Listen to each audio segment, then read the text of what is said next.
सबसे पहले तो मैं पक्ष और विपक्ष दोनों से निवेदन करना चाहूंगा कि आप गतिरोध को खत्म करें, ताकि जनता के आशीर्वाद के साथ हमें भी यहां पे आने का मौका मिला है। पक्ष और विपक्ष की इस लड़ाई में कहीं ना कहीं निर्दलीय जितने भी उम्मीदवार हैं वो अपनी बात नहीं रख पा रहे हैं।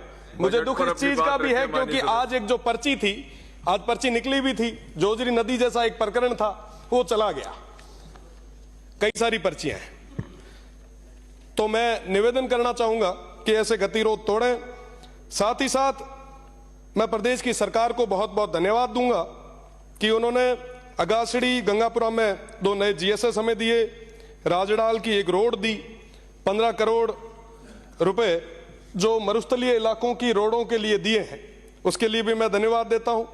मुख्यमंत्री जी ने एक नया थार सीमा क्षेत्र विकास कार्यक्रम और साथ ही साथ डेजर्ट एडवेंचर टूरिज्म को इंट्रोड्यूस करवाया है, मैं इसके लिए धन्यवाद देना चाहता हूं। साथ ही साथ रामदेव जन्मस्थली कश्मीर के लिए जीर्णोद्वार के लिए विशेष पैकेज जो दिया है उसके लिए धन्यवाद।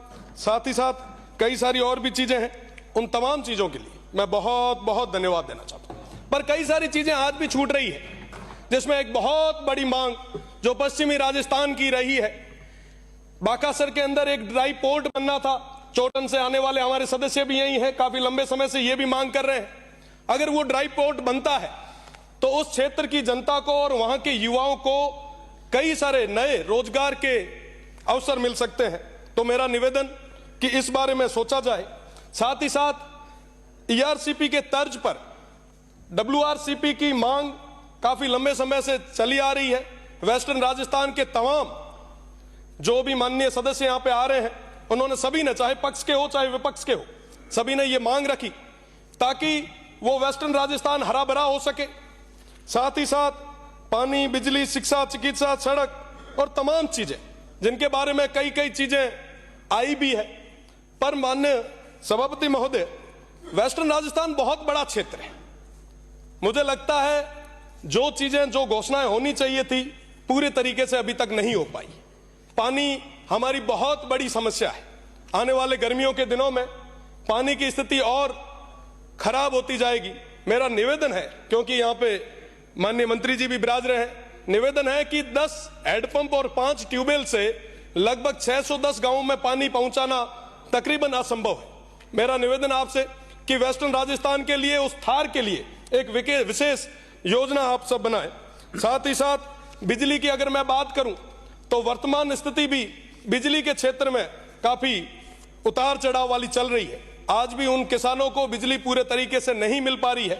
6 घंटों की बात हम कर रहे हैं, पर बड़े दुख के साथ कहना पड़ रहा है, पश्चिमी राजस्थान जो पूरे राजस्थान को कहीं ना कहीं जो बिजली देने में समर्थ है, आज दिया तले अंधेरा की स्थिति हो चुकी है।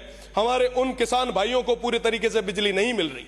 साहब, कृषि कनेक्शन की हम बात कर रहे हैं, हम कह रहे हैं कि साहब हम अभी खूब सारे कृषि कनेक्शन देंगे। पर माननीय सभापति महोदय, मैं आपके माध्यम से प्रदेश की सरकार से निवेदन करना चाहूंगा, 2016 से लेकर आज तक के कई सारे हमारे जो किसान हैं उनकी फाइलें पेंडिंग पड़ी है, उन्हें नए कनेक्शन नहीं मिले हैं।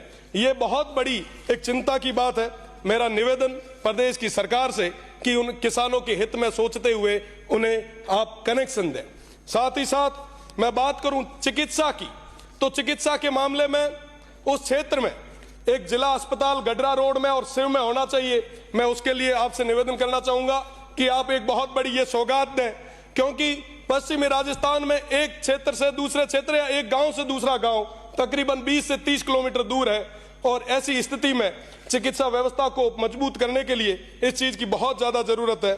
मेरा निवेदन है आप कि आप वहां पे चिकित्सा के मामले में व्यवस्थाओं को और सुदृढ़ करें। साथ ही साथ डीएनपी क्षेत्र की मैं बात करूं, होमगार्ड के उन लोगों की बात करूं, साथ ही साथ ईडब्ल्यूएस की बात करूं, तमाम मुद्दे मेरे पास थे।